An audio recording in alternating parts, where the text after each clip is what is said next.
And now, in this moment, I invite each and every one of you to just be here. Allow the great wave that is Spirit itself to wash over you. If you feel so inclined, go ahead and take a nice, deep, cleansing breath in, breathing in all the love and light that surrounds you. And as you release the breath, release all that no longer serves you. Just let all doubt and tension, just let it drift away. Release all anxiety. And as you breathe in cool, calming peace. And as you release this breath, just allow your body to relax in this moment. And allow your mind to be here, now. Universal love enfolds me. Universal wisdom inspires me. Universal spirit enlightens me. Universal power encircles me. I am one, and all is well. As we begin this inner healing process, let me invite you to relax in quiet confidence, opening yourself to the miracle-working higher power. Now symbolize the unity of your thinking and feeling nature by touching your chest with your hand, and let my words act as your own for your own inner healing, acceptance, and receptivity. I acknowledge that there is a power, intelligence, and wisdom greater than my own. I am in the midst of it, and it is in the midst of me, sensitive and responsive to my every thought, word, action, and feeling. I now make this true for myself by saying aloud, I acknowledge. Acknowledging this higher power working through my life, I admit that I am personally responsible for solving my own problems while being guided and assisted by something greater than myself. As I am ready to surrender the conflicts of my ego to the wisdom of this infinite presence, I simply speak these words: I surrender. I surrender. Knowing that forgiveness is the key to unconditional love and the feeling of heaven, I now unconditionally forgive anyone and everyone who has ever injured me in any way, real or imagined. And I now forgive myself for all of my mistaken judgments and their resulting actions. From my deepest level of understanding, I now say, I forgive. I forgive. Realizing that I continually experience the effects of my own thinking, I now choose to allow this higher power to recreate me deeply, filling my mind with thoughts that are only positive, constructive, loving, and beautiful. I call upon this divine inflow by stating aloud, I choose. I choose. I now center upon that one special idea that I'm willing to accept as real for me in this coming week. Visualizing that idea as already acted upon and brought to pass. In seeing my idea become a fact of my experience, I enjoy the happiness and peace of my thought fulfilled and gratefully speak these words. I accept. Knowing that I have an everlasting place in the midst of the power that sustains all creation, as well as the support of all those around me, I allow myself to relax in the peace of fulfillment and gratitude and say, I release. Now, in my mind's eye, I envision the presence of someone near and dear to me. This can be a friend, a family member, a teacher or mentor, someone who has touched my life in deep and loving ways. Someone who may not be physically present in the room with me this morning. I turn toward that image in my mind's eye and say, I'm grateful for the good in your life. Now I open my eyes, turn to the world around me, and joyfully speak to anyone physically present in the room or virtually on this broadcast, and share in confidence and gratitude in saying, I'm grateful for the good in your lives. Well, Brian mentioned Ernest Holmes and the mystical aspect. What is the mystical aspect? I'm glad you asked. Yeah. We just finished a class last Monday, Essential Homes, 10 weeks of that, which, by the way, is coming up in April of 24, if you'd like in. And in that, among other things in that class, we talked about the distinction that you can make between the mystical and intuitive viewpoint and the psychic viewpoint, which are two fields, two levels of information, like the verbal, like the physical, like the symbolic. But the intuitive or mystical level of information has one word to it, one. The union of all things. The psychic awareness, which is often confused for the intuitive, has to do with hunches, has to do with people, places, and things, and has to do with foreknowledge of events and certain extrasensory phenomena and capacities and abilities in the self that are not usually discussed.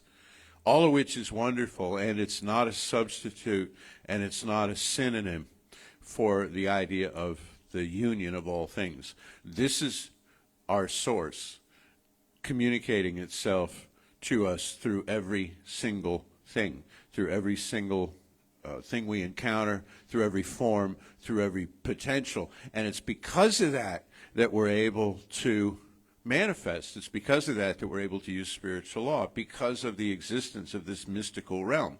Or to put it another way, the primacy of non-physical reality. The primacy of non-physical reality. What that means is that the real ball game is in the non-physical. The real happening place is in the non-physical, and the non-physical stuff comes into form, and we call it physical, and we give it more attention because it's here and it's tangible and tactile and so on. But it's really just an outcome. It's really just an effect of something that's going on behind the scenes in the non-physical realm. That's where, as we used to say, since you bring up the 60s and 70s, that's where the action is. That's where... There used to be a great dance show. You all remember that? Some will, maybe. That's where it's all happening, is in the non-physical realm, and then it gets ushered into form.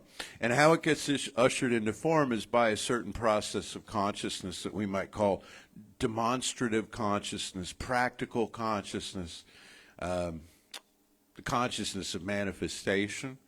And frankly, that's where a lot of metaphysicians, a lot of metaphysical students kind of hang their hat, because there's a payoff to it.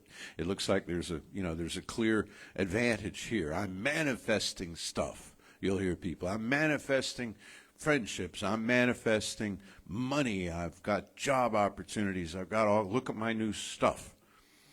We're coming into a big season of manifestation, aren't we? Now, right? Yeah. And you're being told it's the season of Lexus, and it's all right. It's all being sold to us. This is why some people of the Christian persuasion, get quite upset about, like, what is the reason for the season? Is it retail markup? Or is it something deeper? Well, of course, it's something deeper. Well, metaphysics, which has a manifestation aspect to it that's useful, because it's better to have something that you want than to go without. There's no cosmic law that says you have to suffer, you have to struggle, but that's not really the point. The point is that there's one source, and it's having an experience of itself through each one of us. And when we get that handled, it changes how we manifest. It even changes how we want to manifest. You see, a lot of times we think, and this is something we went over in the class, the wonderful and often celebrated distinction between deductive and inductive reasoning. Always a fun topic. Always, you can pack a house with that, let me tell you. Sunday, deductive and inductive reasoning boils down pretty simply in the metaphysical way of looking at it. Deductive reasoning is reasoning from the whole out to the parts. Inductive reasoning is the other direction. Inductive reasoning is you sweep all the parts into a pile and you hope they add up to a whole. Often they're just a pile. It's like a pile of leaves. A pile of leaves don't equal an autumn. They're an effect. So we think a lot of times in ordinary consciousness, from effect to cause. We think if I have enough effects around, a cause will show up and unite all of this stuff. If I have enough people in my life, I'll feel loved. If I have enough money in my pocket, I'll feel wealthy, that kind of thing. And it really doesn't work. And when it seems to work, it's coincidental, because you have enough of something and you grant yourself the permission to feel like you deserve it. And so, then everything changes, but it's really smoke and mirrors, because you haven't felt like you deserved it until the moment when you did, which you could have done without accumulating all this stuff in the first part if you just kind of knew that you were one with your source right off the bat, which is what Holmes kept trying to steer the conversation toward. Yet, of course, a lot of times to keep the conversation interesting, you have to sort of salt it with the possibility of stuff.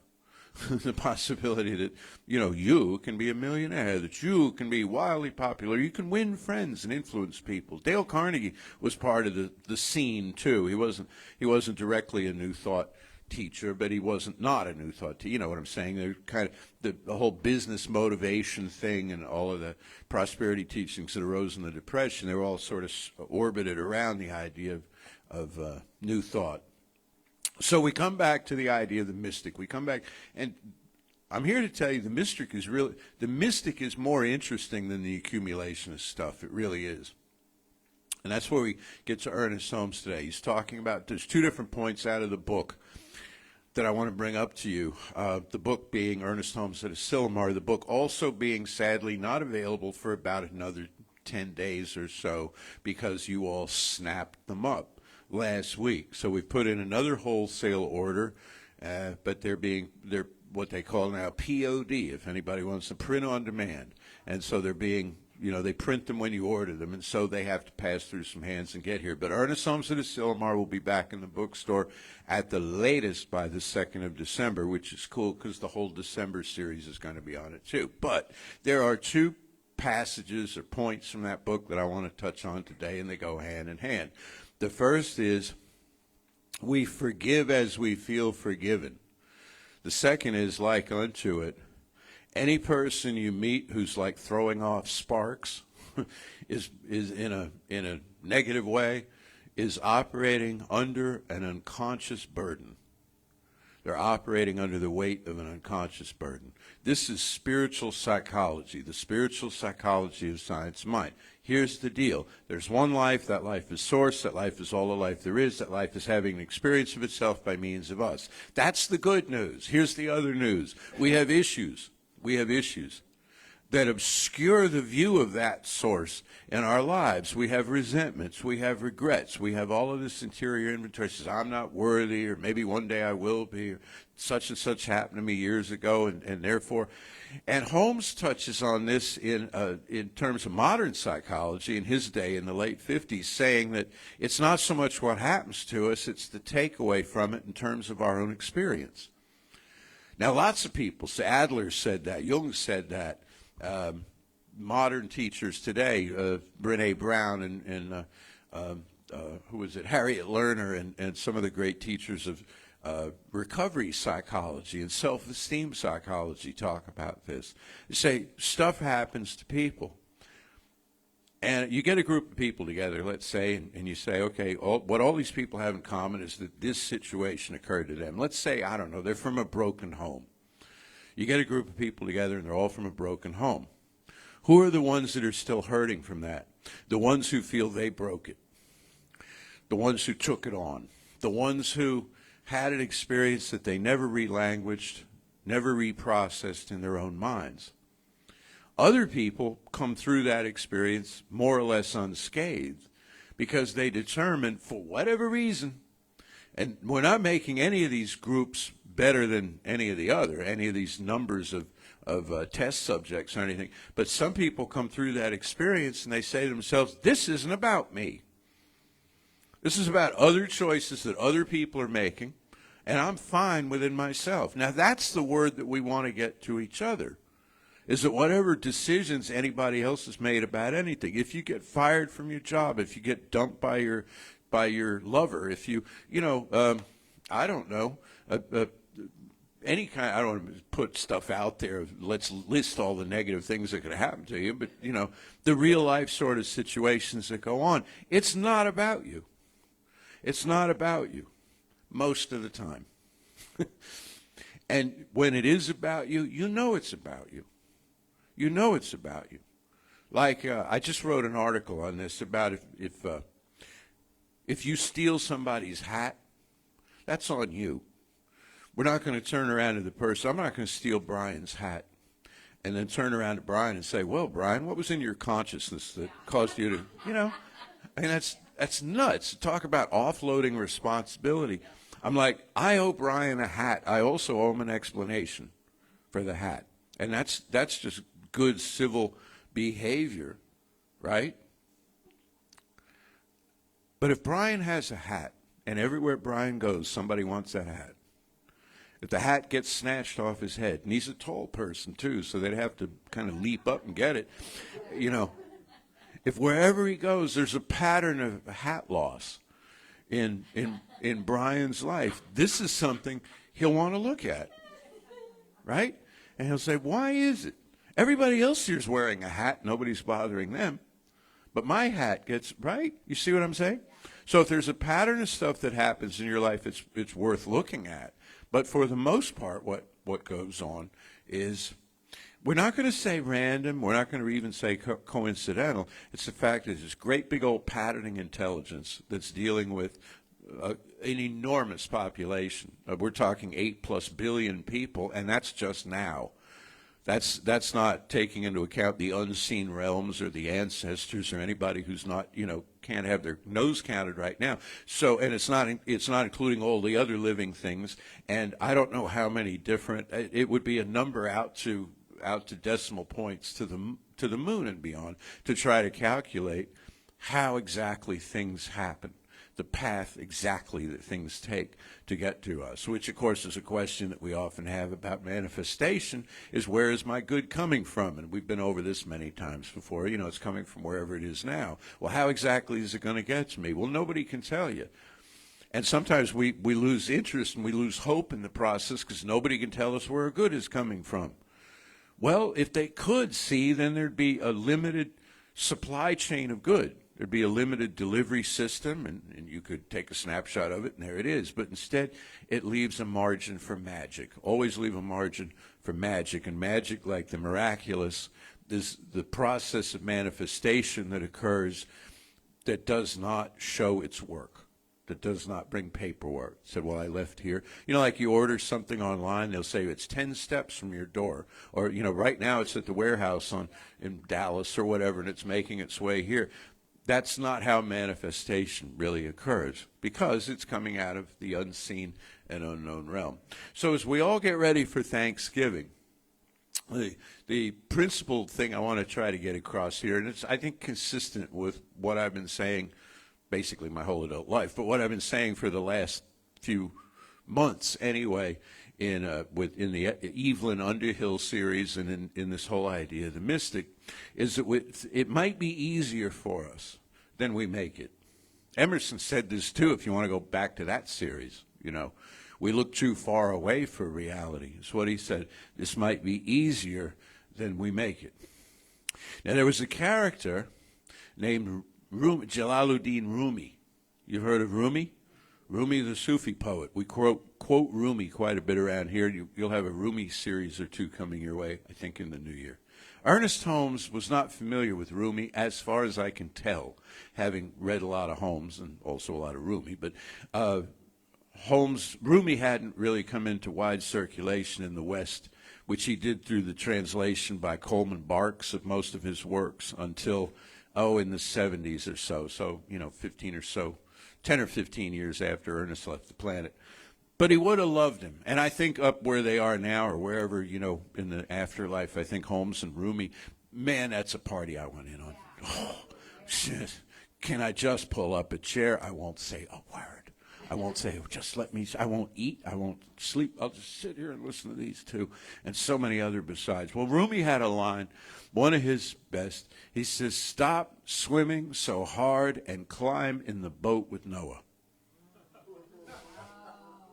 Think about that a moment. Stop swimming so hard and climb. See, we swim and we thrash around and we like, oh, God, if there be a God, save my soul if I have a soul. And I'll pledge you this and I'll do that and I'll stop doing this other thing here. And we make deals and promises and we scrape and we crawl.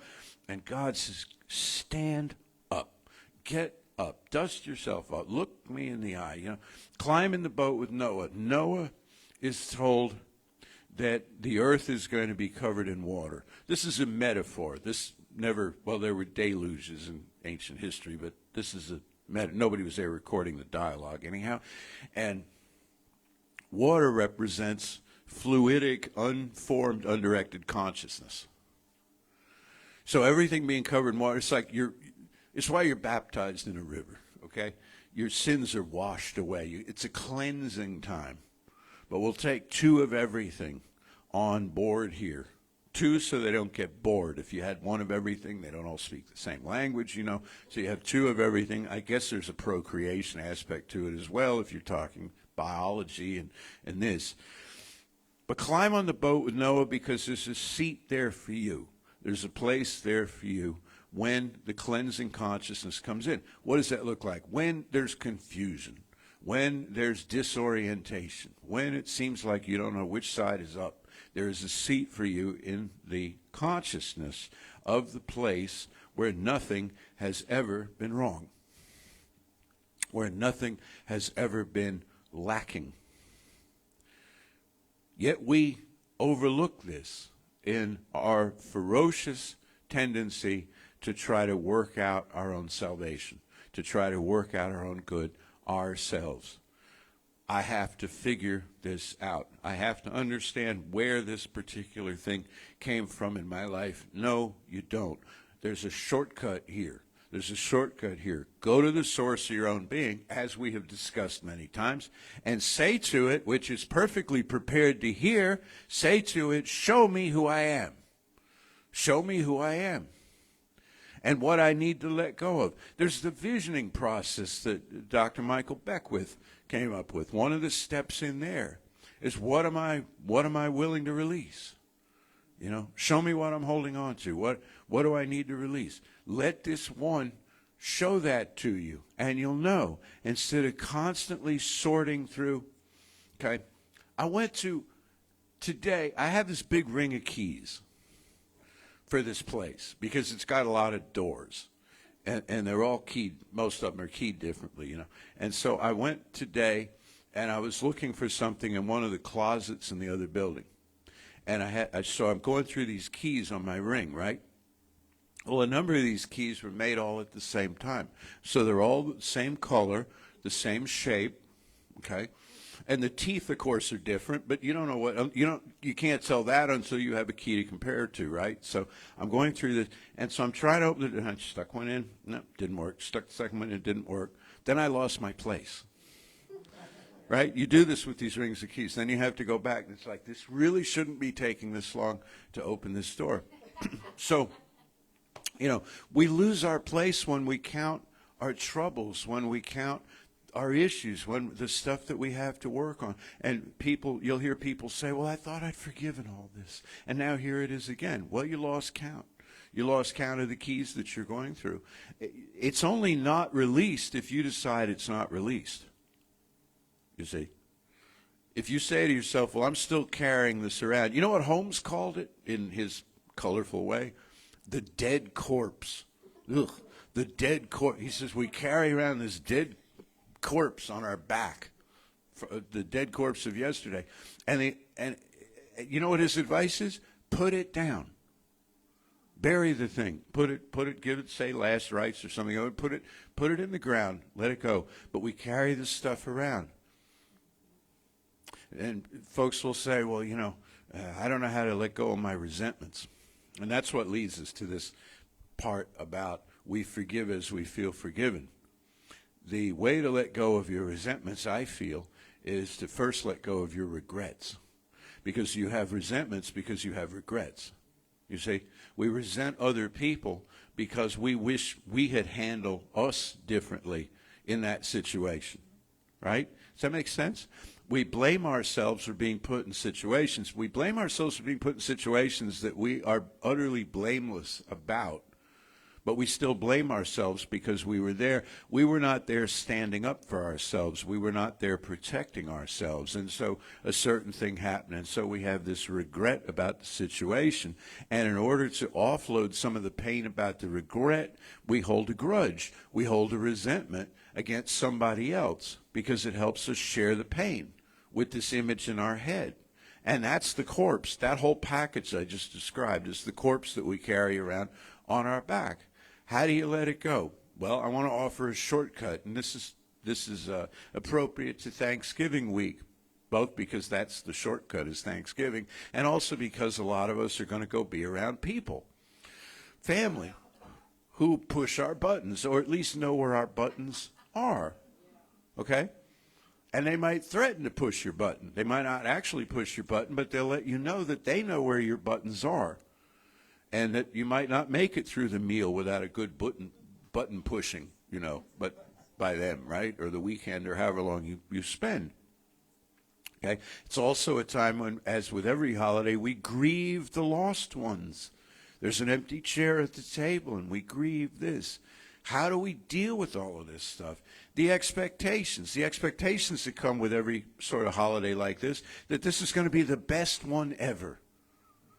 We say that to each other. We send out cards and say, this is going to be the best Thanksgiving ever, you know. And what if it isn't?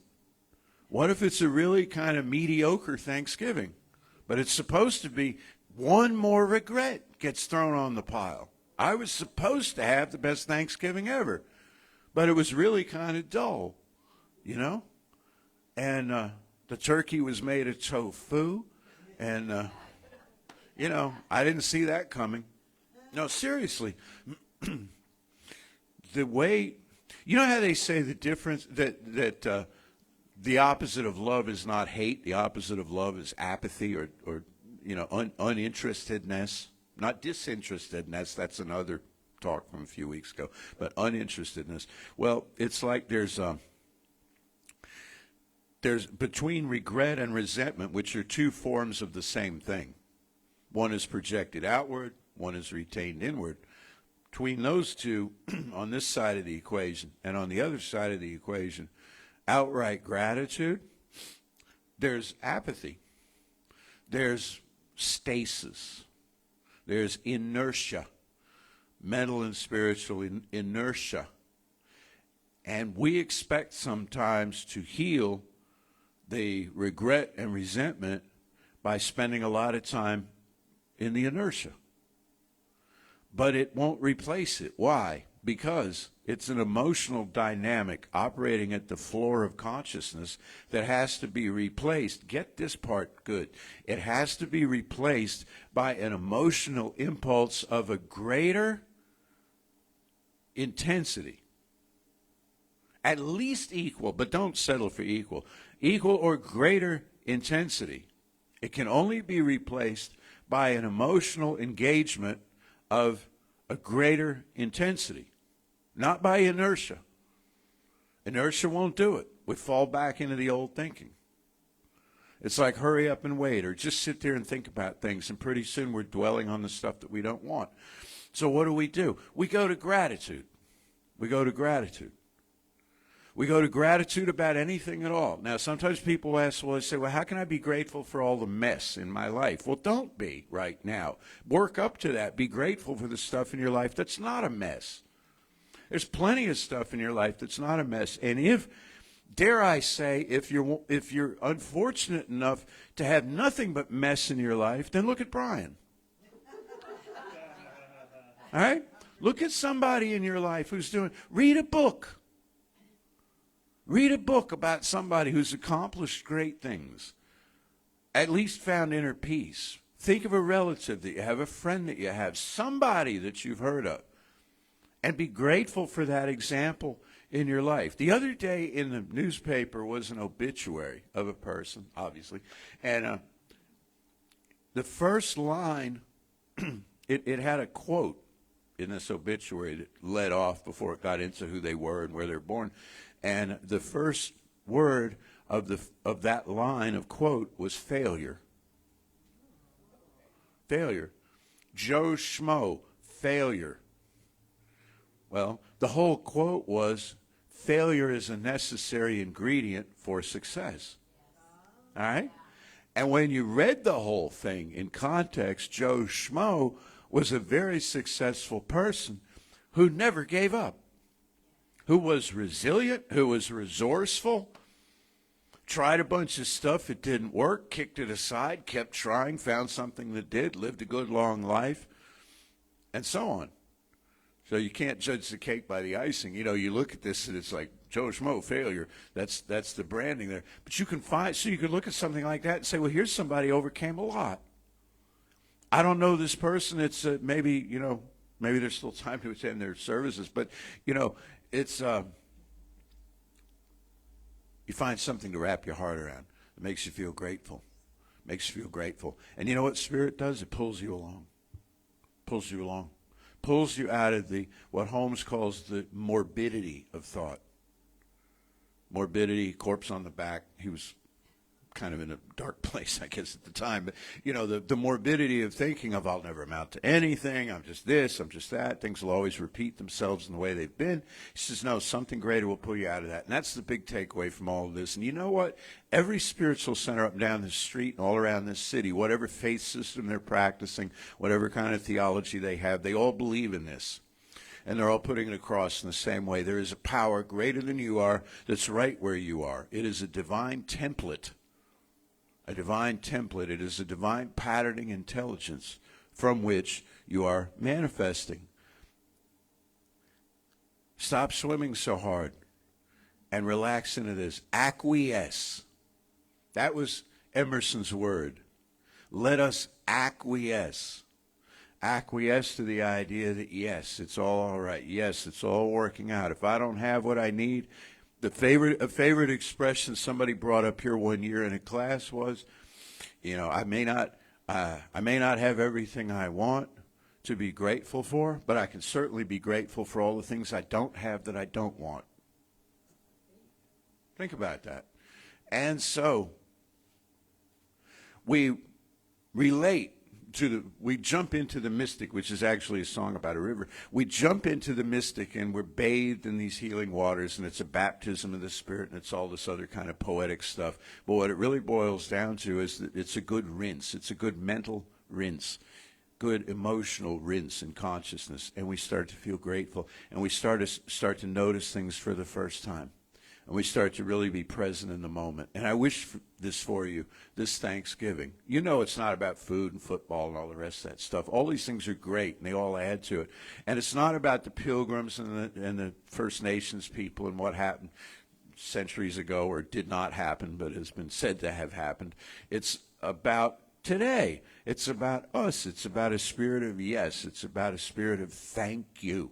Thank you, thank you, thank you. And you're all invited to join us after this service for a short little gratitude sharing that we'll have, where everybody will take the mic, and we've got some people coming in on Zoom. So I want to close with this idea of thank you right now. I'm going to say thank you to Spirit. You know, every other Sunday of the year we're asking it for something. We're claiming something. We're saying, well, there's this problem here, Spirit, and we're, once again, here we are, counting on you to work through us. We always end it with a thanks, but today we'll begin it with a thanks. There is one life, one power, one presence. It is enough. It would have been enough if it just gave us the bare bones necessities in this life. It would have been enough if it lived at something of a distance from us, and we had a process to undertake to develop union with it. We could have done that, I suppose, but it gave us so much more. It gave us its own life, its own breath, its pneuma. It's pneuma in the Greek. It fills us with its Holy Spirit. And it tells us we are the beloved. It tells us we're enough just as we are. And because we're enough just as we are, we can strive for more. We can broaden our horizons, widen our imaginations, and manifest, and even manifest stuff. Yet back of it all is the knowing that none of this would be possible but for an overarching and all-integrated spiritual essence that we may call God. God is that which is the ultimate ground of all being, the great I am becoming. For this knowing, for this sweet Thanksgiving time, for the presence of loved ones in and around our lives, those who are presently here, those who have gone on, who'll stand behind our chairs at the Thanksgiving table, where they're proud of us, what we've done with our lives, how we've represented our name, our family, our tribe, our world. For all of this, so deeply grateful. Thank you, infinite presence of life, Mother, Father, God. I release this word now into the infinite, calling it done, and so it is. Welcome back, everyone. Thank you for being here. Thank you for your love and your energy. Thank you for all the support that you give to us. It is because of everything that you give to us that we can be here for you. So thank you very much. And that includes anyone online. Thank you for, looking at us and being here. We feel you. We love your comments and chats. And we look forward to everything that you bring to the table as well. So thank you, everyone in the room. Thank you, everyone online. Thank you, everyone watching this later on. Oh, even though you probably won't hear this because this gets cut out. But still, we're grateful for you, too. And now I would like to invite each and every one of you to say with me, divine love, through me, blesses and multiplies all the good I am and have, all the good I give and receive. I am prosperous now, and so it is.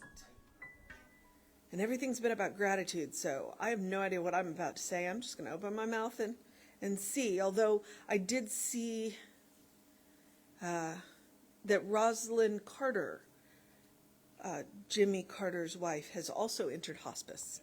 And I have a sneaking suspicion that he's waiting for her. He's not ready to go because he's not going to go without her. And that's love. So I'm going to invite you to consciously enter the sacred with me. It's all sacred all the time. If we're going to talk mystic, it's all one. Everywhere you look, God is. That means that in the eyes looking back at you in the chair you're sitting in, it's a little weird, but go with me here, that you're sitting in a chair. Well, if that chair is made of God, then you are literally sitting in the lap of God right now. Think about it. If it doesn't give you a warm fuzzy, maybe we need to revisit your idea of God. So, come with me consciously into the sacred. Come with me consciously into the mystic. And know with me that there is one power, one presence, one life, one love. That we live that life and that power flows through us. That presence is us. That as we stand here now, the fullness of that presence, that life, that love is present here now with us. That spirit is not bound by time and space. And therefore, it's all possible. It is all possible. So as we gather together with our family and friends, or as we celebrate Thanksgiving in smaller groups, just know that you are sitting in the lap of God, always. That those arms that hold you are the arms of God. And that when those who love you take a good look at those buttons, you can look back and see God looking back at you and know that they're not pushable. For this moment in time, they are not pushable. You have everything you need right here, right now, to love your family and your friends unconditionally for that moment in time. And I know this with all of the gratitude within my being. And I am grateful for a teaching that teaches me who I am, but more importantly, teaches me who you are. And I'm going to tell you right now that that is a beloved child of spirit. You are a beloved child of the mystic. Revel in that. As I like to say, spend that love recklessly, especially on Thursday. Spend that love recklessly. And so I am grateful for this teaching. I am grateful for this community. I am grateful for our ministers. I am grateful for our musicians. I am grateful for our practitioners. I am grateful for each and every one of you. And I am grateful because it's just another word for love. And I release my word into law with love, knowing that it is done. And so it is. So it is. Say it with me now. Something wonderful is happening through me. Something wonderful is happening through me. I feel it in my body. I feel it in my body. I feel it in my mind. I feel it in my mind. I feel it in everything I am. I feel it in everything I am. I choose it. I choose it. I trust it. I trust I use it. I use And it. I love it. And I love And it. so it is. And so it is. Woo-hoo. Good job on the mystic.